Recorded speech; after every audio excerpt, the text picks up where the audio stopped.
जय हिंद। नमस्कार फ्रेंड, ज्योति क्लासेस में आप सभी का एक बार फिर से स्वागत है। हेलो दोस्तों, कैसे हैं आप सभी? आई होप आप सभी बहुत ही अच्छे होंगे, स्वस्थ होंगे, स्टडी अपनी कंटिन्यू कर रहे होंगे। चलते हैं हमारी आज की मॉर्निंग की क्लास की तरफ।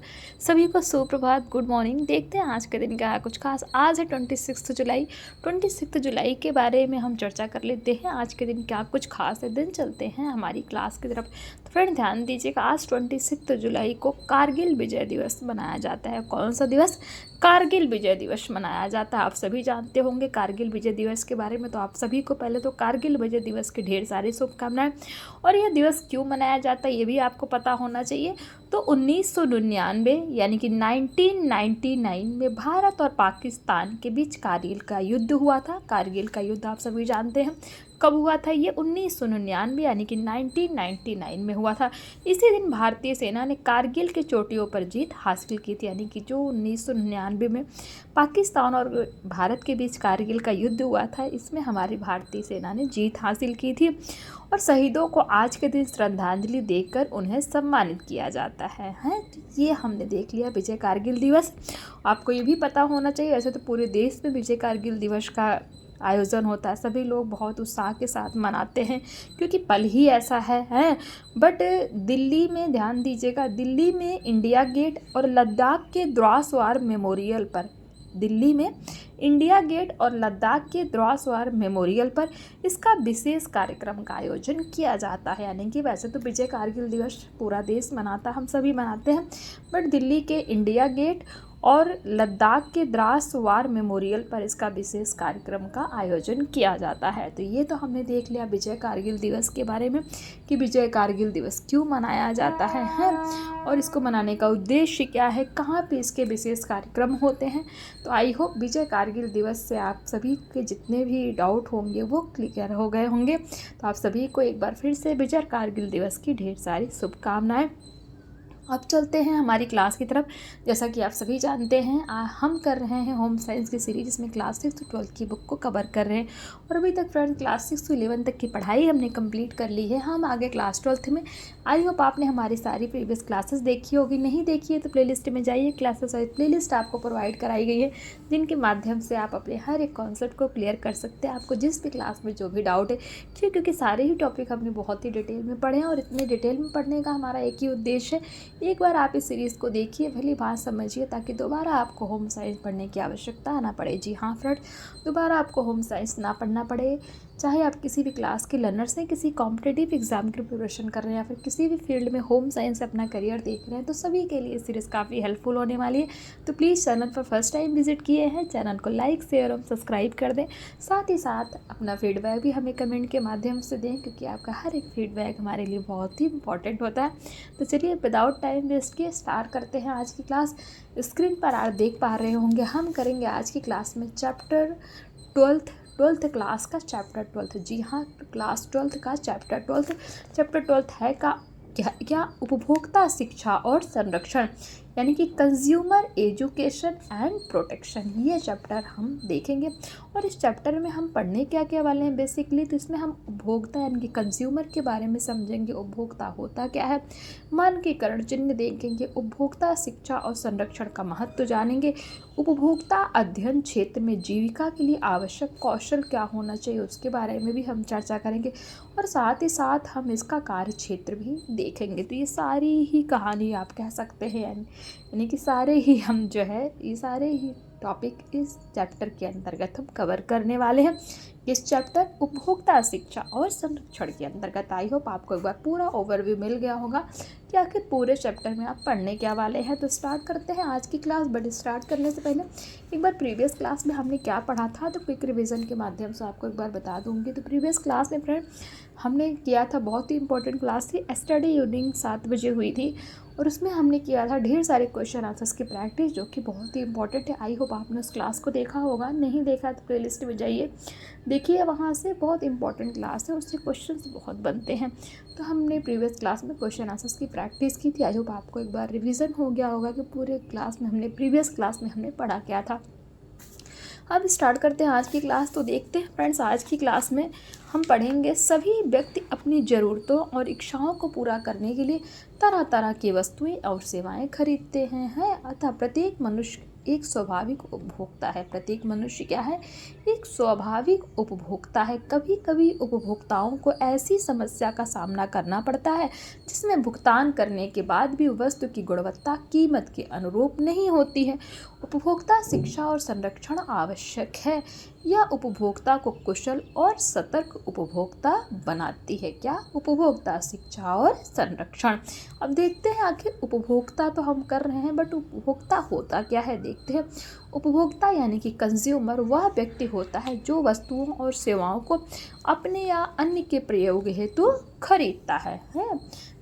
उपभोक्ता कौन होता है? जो कि किसी भी चीज़ को, किसी भी वस्तु को खरीदता है, चाहे वो अपने लिए चाहे या फिर वो किसी के लिए, तो वही हमारा क्या है? उपभोक्ता है।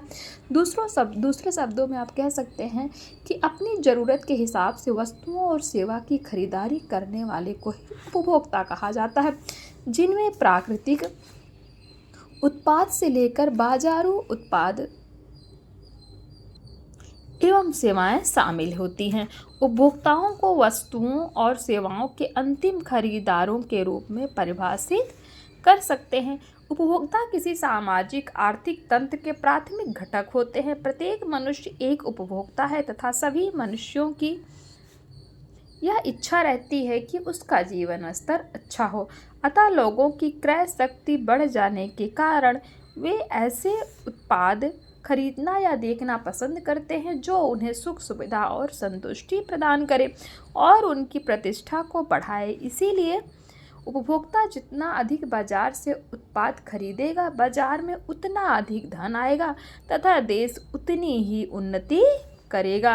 इस प्रकार उपभोक्ता देश की अर्थव्यवस्था और विकास में अपना योगदान देता है। आपको समझ में आ गया कि एक उपभोक्ता किस प्रकार देश की अर्थव्यवस्था और विकास में अपना योगदान देता है।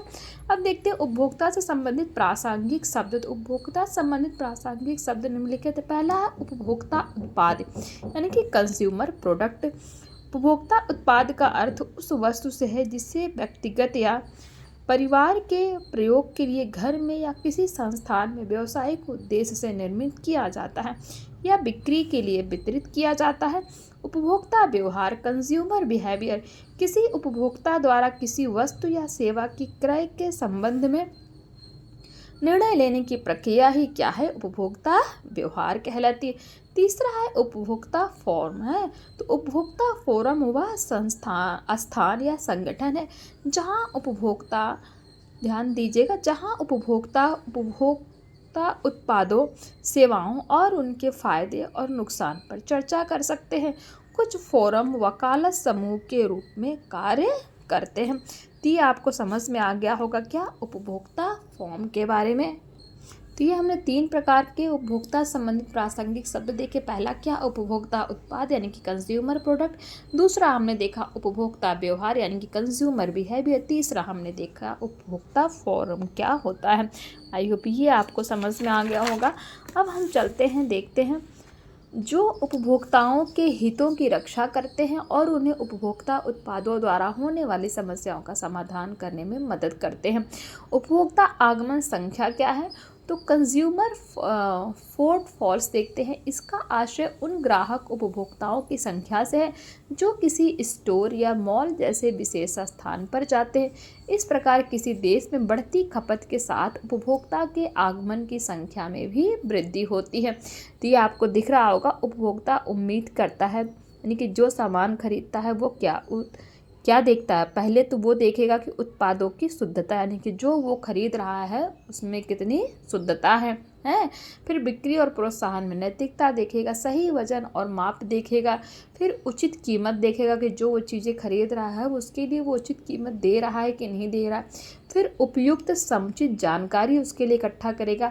प्रामाणिक असली वस्तुएं, पदार्थ, सेवाएं देखेगा। प्रामाणिक मतलब जिन पे ब्रांड के नेम लगे होते हैं कि हाँ जो हम ले रहे हैं ये ओरिजिनल है कि नहीं। गुणवत्तापूर्ण उत्पाद देखेगा। तो ये हमने देख लिया कि उपभोक्ता जब भी दुकान पे, आप समझिए जैसे मैं एक उपभोक्ता हूँ और किसी दुकान पे गई सामान खरीदने के लिए, तो हमारी फर्स्ट प्रायोरिटी क्या होगी कि हम पहले क्या करेंगे? हम देखेंगे कि जो वस्तु हम खरीद रहे हैं वो कितनी शुद्ध है तो उत्पादों की शुद्धता। फिर हम देखेंगे बिक्री और प्रोत्साहन में नैतिकता। फिर हम जो ले रहे हैं उसका सही वजन और माप देखेंगे।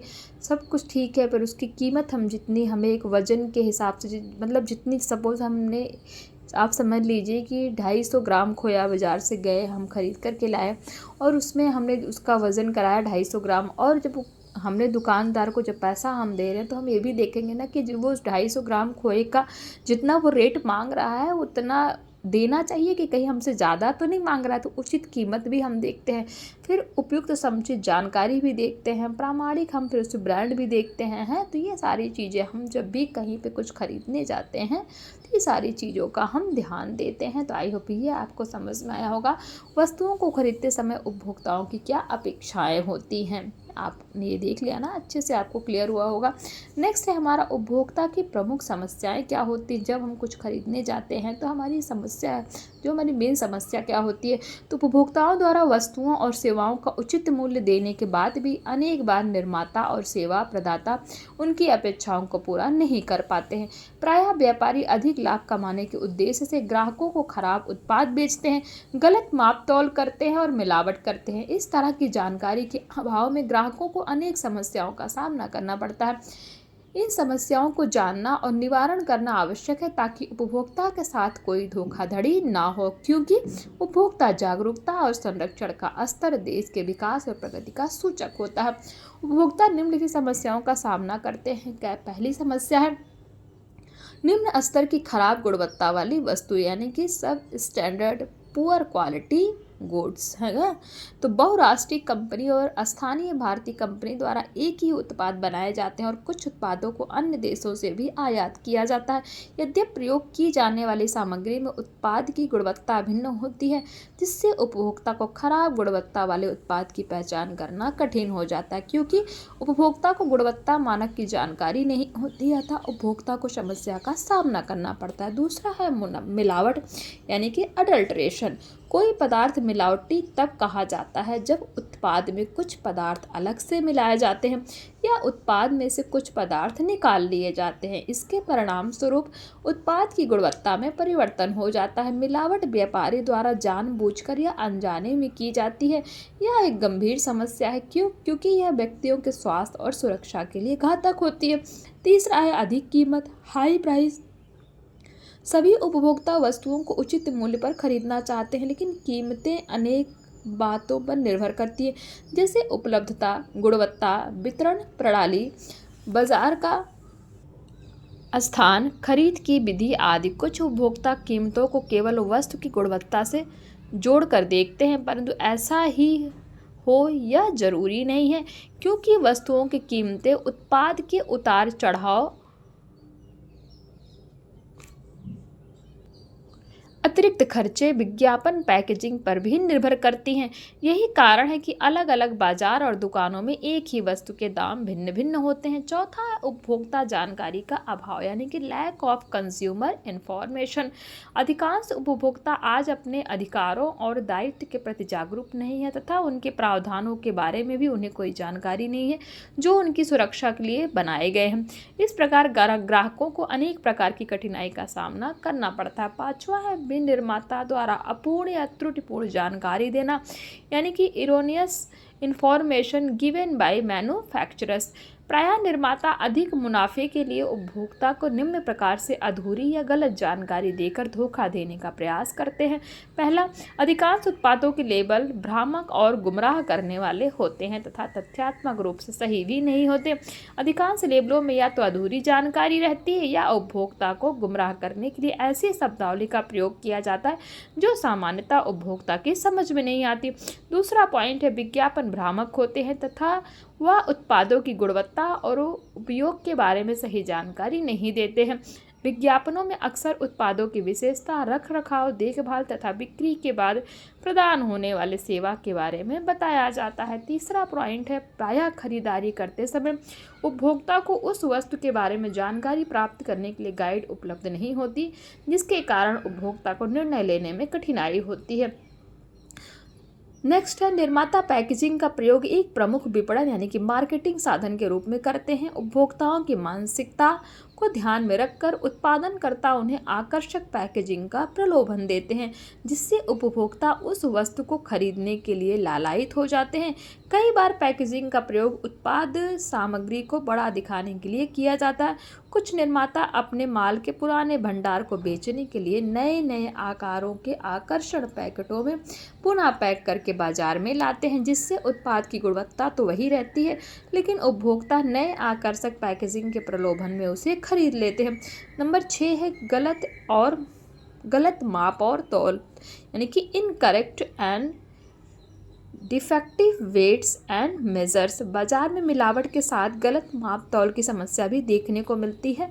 उपभोक्ता को कभी कभी उचित राशि चुकाने के बावजूद गलत माप तौल के कारण कम मात्रा में सामग्री मिलती है। माप अक्सर भ्रामक होते हैं तथा इससे ग्राहकों का शोषण होता है। बिना मुहर या सत्यापन मुहर वाले बाट और तराजू भी प्रामाणिक नहीं होते हैं। नंबर 7 है अप्रमाणिक नकली जाली उत्पाद यानी कि spurious duplicate and imitated product. उपभोक्ता अप्रमाणिक और घटिया उत्पाद तथा प्रसिद्ध ब्रांड के नकली उत्पादों को देखकर भ्रमित हो जाते हैं। जहां तक कि उत्पाद के नाम या रंग बड़े ब्रांडों के नाम से भी मिलते जुलते हैं, जैसे एडिडास के कपड़े की एडाडास का नाम देकर तथा उसका लेबल लगाकर बेचा जाता है। नंबर 8 है उपभोक्ता को लुभाने के लिए बिक्री संवर्धन योजना यानी कि sales promotion scheme to entire the consumers. आज विश्व में एक ही उत्पाद के कई विकल्प उपलब्ध हैं। यही कारण है कि भारत जैसे विशाल देश में अनेक राष्ट्रीय और बहुराष्ट्रीय कंपनियां अपनी पकड़ बनाने के लिए एक दूसरे से स्पर्धा कर रही हैं। स्पर्धा मतलब एक दूसरे से रेस में लगी हैं। इसके लिए कंपनी द्वारा दामों में छूट, मुफ्त उपहार, कूपन, पुराने सामान के बदले नए सामान आदि अनेक बिक्री संबंधी योजनाएं अपनाई जाती हैं। और नंबर 9 है सेवाओं के संबंध में उपभोक्ता समस्याएं यानी कि consumer problems related to services. उपभोक्ताओं को न केवल दैनिक जीवन में वस्तुओं से संबंधित समस्या का सामना करना पड़ता है, बल्कि सेवाओं का उपयोग करते समय भी काफ़ी समस्याओं से होकर गुजरना पड़ता है। इनमें पानी, बिजली, बैंक, टेलीफोन, बीमा तथा अन्य वित्तीय संस्थाओं द्वारा प्रदान की गई सेवा शामिल है। उपभोक्ता द्वारा उचित भुगतान करने के बावजूद खराब सेवा प्रदान की जाती है। कंपनियों द्वारा प्रदत्त सेवा देने का जो वादा किया जाता है उसे भी पूरा नहीं किया जाता है। इस प्रकार सेवाओं के नाम पर भी उपभोक्ता का शोषण किया जाता है। तो ये हम क्या देख रहे थे, उपभोक्ता की प्रमुख समस्याएं। जो उपभोक्ता होता है जब वो सामान लेने जाता है, बाज़ार में मार्केटिंग करता है, तो उस समय उसको किन किन समस्याओं का सामना करना पड़ता है। तो हमने कुछ समस्याएं देखी। तो आज की क्लास को यहीं तक करते हैं, बट एक बार रिवीजन कर लेते हैं कि आज हमने पूरे क्लास में आखिर पढ़ा क्या। देख लीजिए, आज हमने उपभोक्ता के बारे में जाना। उपभोक्ता होता क्या है, तो उपभोक्ता वह व्यक्ति है जो वस्तुओं और सेवाओं को अपने या अन्य के उपयोग हेतु खरीदता है, उसे ही उपभोक्ता कहते हैं। उपभोक्ता संबंधित प्रासंगिक शब्द हमने देखे। उपभोक्ता उत्पाद क्या है, कंज्यूमर प्रोडक्ट, उपभोक्ता व्यवहार, कंज्यूमर बिहेवियर और उपभोक्ता फोरम। तो इन सभी के बारे में हमने जाना। ये सभी तो हमने देख लिया। फिर हमने देखा वस्तुओं को खरीदते समय उपभोक्ताओं की क्या अपेक्षा होती। जब भी हम कोई वस्तु बाजार में खरीदते जाते हैं तो हम दुकानदार से क्या अपेक्षा करते हैं, ये सारी चीज़ें हमने जानी। फिर हमने देखा उपभोक्ता की प्रमुख समस्याएं। जो उपभोक्ता जो कंज्यूमर होता है वो क्या क्या समस्याएं फेस करता है जब वो मार्केटिंग करने जाता है। तो हमने देखा, पहला देखा निम्न स्तर की खराब गुणवत्ता वाली वस्तुएं। दूसरा, मिलावट की समस्या भी हमें फेस करनी पड़ती है। अधिक कीमत, कई बार कई चीज़ों की कीमत अधिक ले ली जाती है। उपभोक्ता की जानकारी का अभाव, कई सारी चीज़ों के बारे में हमें जानकारी नहीं होती है, उसके नाते भी हमें जो है दिक्कत होती है। फिर 5वां पॉइंट हमने विनिर्माता द्वारा अपूर्ण त्रुटिपूर्ण जानकारी देना। ये सारी चीज़ें हमने देखी। गलत माप और तौल, फिर है अप्रामाणिक नकली जारी उत्पाद, फिर उपभोक्ता को लुभाने के लिए बिक्री संवर्धन योजना और सेवाओं के संबंध में उपभोक्ता समस्याएं। तो ये सारी चीज़ें हमने देखी किसके अंतर्गत, आज की क्लास में। आई होप आज की क्लास आपको समझ में आई हो। फिर भी कहीं कोई डाउट रह जाता है फ्रेंड तो पूछिए कमेंट के माध्यम से, आपके हर एक की भी सॉल्व की जाएगी। और ये आगे का जो हमारा टॉपिक है उपभोक्ता के अधिकार तो ये सारी चीज़ें इस पे हम चर्चा करेंगे हमारी नेक्स्ट क्लास में। आई होप आज की क्लास आपको समझ में आई हो। तो मिलते हैं हमारी नेक्स्ट क्लास में, तब तक के लिए जय हिंद, नमस्कार। हंसते रहिए, मुस्कुराते रहिए, एक दूसरे की हेल्प करते रहिए। धन्यवाद।